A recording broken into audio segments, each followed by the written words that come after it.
Big TV effect తో మాజీ మంత్రి కేటీఆర్ ఆయన అనుచరులకు ఇప్పుడు భయం పట్టుకుందని స్పష్టమవుతుంది. జన్వాడ ఫామ్ హౌస్ కు సంబంధించిన అక్రమాలను బిగ్ టీవీ ఎప్పుడో వెలుగులోకి తెచ్చింది. తప్పుడు సమాచారంతో కోర్టును ఎలా తప్పుదోవ పట్టించారో సాక్ష్యాలతో సహా నిరూపించింది బిగ్ టీవీ. ఈ క్రమంలోనే జన్వాడ ఫామ్ హౌస్ పై హైడ్రా ఇప్పుడు ఫోకస్ పెట్టినట్టు తెలుస్తోంది. దాంతో ఈ ఫామ్ హౌస్ వ్యవహారం ఇప్పుడు హాట్ టాపిక్ గా మారింది.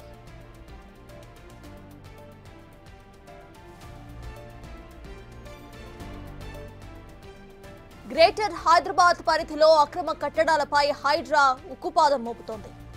అనుమతులు లేకుండా చేపట్టిన నిర్మాణాలను కూల్చడమే లక్ష్యంగా ముందుకు సాగుతోంది హైడ్రా. ఆక్రమణదారులు ఎవరైనా సరే తగ్గేదేలే అంటూ కూల్చివేతలు చేపడుతోంది. ఇందులో భాగంగానే ఇప్పుడు హైడ్రా అధికారుల దృష్టి జన్వాడ ఫామ్ హౌస్ పై పడటం కేటీఆర్ అనుచరుడు సెల్ఫ్ డిఫెన్స్ లో పడిపోయారు.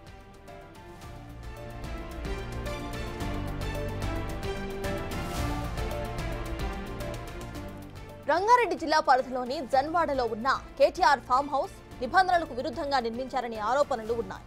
జంట జలాశయాల పరిరక్షణకు ఉద్దేశించి 111 జీవో నిబంధనలకు విరుద్ధంగా నిర్మించారు ఈ ఫామ్ హౌస్ ని.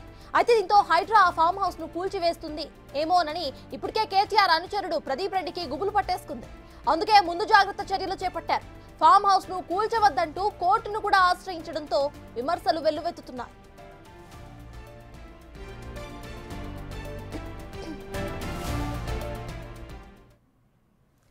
హైదరాబాద్ శివారులోని జన్వాడ ఫామ్ హౌస్ పై స్పందించిన బీఆర్ఎస్ వర్కింగ్ ప్రెసిడెంట్ కేటీఆర్ అది తనది కాదని అన్నారు. ఆయన తన మిత్రుడికి చెందిన ఫామ్ హౌస్ ఉంటే లీజుకు తీసుకున్నానని చెప్పుకొచ్చారు. ఆ ఫామ్ హౌస్ FTL పరిధిలో ఉంటే హైడ్రా ఎలాంటి చర్యలు తీసుకున్నా కూడా ఓకే అని, తానే దాన్ని కూలగొడతానంటూ కూడా ఆయన ఇప్పుడు కామెంట్స్ చేశారు.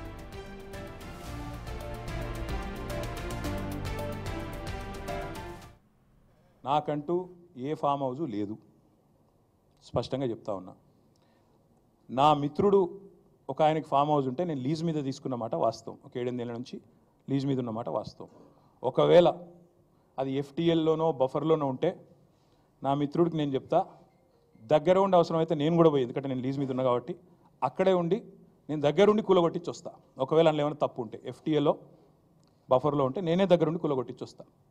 కానీ నేను కాంగ్రెస్ ప్రభుత్వాన్ని ఒక మాట అడుగుతా ఉన్నా, సరే ఇలా ఏమైనా తప్పుంటే కూలగొట్టరు, నో ప్రాబ్లం, కూలగొట్టండి, దానిలో నష్టమేం లేదు, వెల్కమ్, మంచి జరుగుతున్నప్పుడు అందరం ఆహ్వానించాల్సింది.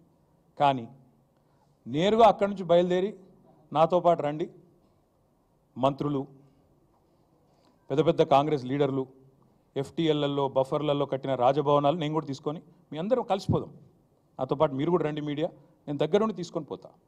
నిన్న మొన్నటి నుంచి నేను కూడా చూస్తూ ఉన్నా సోషల్ మీడియాలో ఎట్లా బ్రహ్మాండంగా జూములు పెట్టి మరీ తీసినారు.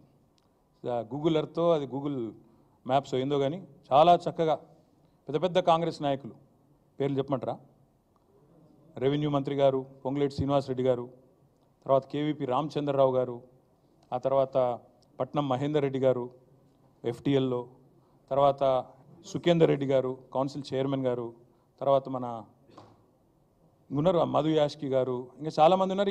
ఇంకొకటి కూడా ఉంది, రేవంత్ రెడ్డి గారిది కూడా ఏడుందో నేను చూపెడతాను మీకు. మీరు వస్తా అంటే రేవంత్ రెడ్డి వ్యవహారం కూడా చూపెడతా, ఎక్కడుందో మీకు శాటిలైట్ మ్యాప్లు పంపుతా, చూసుకోండి. నేనేమంటున్నా అంటే ఐ వెల్కమ్. ఎక్కడ నా పేరు మీద ఏదో మీడియాలో ఏదో వేసేసి ఏదో జరిగిపోయింది, ఏమో అయిపోతుంది, ఆడేమైనా తప్పుంటే కొట్టండి, నేను ఎందుకు వద్దంట, వెల్కమ్. నా పేరు మీద ఏ ప్రాపర్టీ లేదు, లీజ్ మీద నేను ఉన్నాను. మా ఫ్రెండ్ నన్ను తిట్టుకుంటాడు కావచ్చు ఈ మాట చెప్పినందుకు, ఇంతెందుకు మాట్లాడినారో నాయన నువ్వు అని, జీవితాంతం తిడతాడు కావచ్చు, పర్వాలేదు. నేను తప్పు జరిగితే దాన్ని కూల్చడంలో నేను దగ్గరుండి సహకరిస్తా. ఆడికెళ్ళి అట్లే కలిసిపోదాం. అదే హైడ్రానో అమీబానో ఏదో ఉంది కదా, దాన్ని తీసుకొని ఆడికెళ్ళే పోదాం. పోయి సీదా మనం పొంగులేటి శ్రీనివాసరెడ్డి గారితో మొదలు పెడదాం, ఎందుకంటే మంత్రి గారు కదా, వాళ్ళ తమ్ముడు కూడా అక్కడే ఉన్నాడు FTLలో, కూలగొడదాం. చలో ఒకటే రోజు మనందరం ప్రజలకు పారదర్శకంగా ముందుండి నిలబడదాం, మీరు మేము. నాకు ఎలాంటి ఇబ్బంది లేదు, ఎలాంటి అభ్యంతరం లేదు. They want to take some action, let them take. ఇప్పుడు నేను చేస్తే కూడా చర్య తీసుకోండి, తప్పు కాంగ్రెస్ వాళ్ళు చేస్తే కూడా అక్కడికి వెళ్ళి సీదా కాంగ్రెస్ వాళ్ళకి అడిగి పోదాం. ఆడ మొత్తం ఆ చెరువు చుట్టూ FTL బఫర్లు ఏమేమవుతున్నాయో మొత్తం కూలగొడదాం, వెల్కమ్. ఓకే.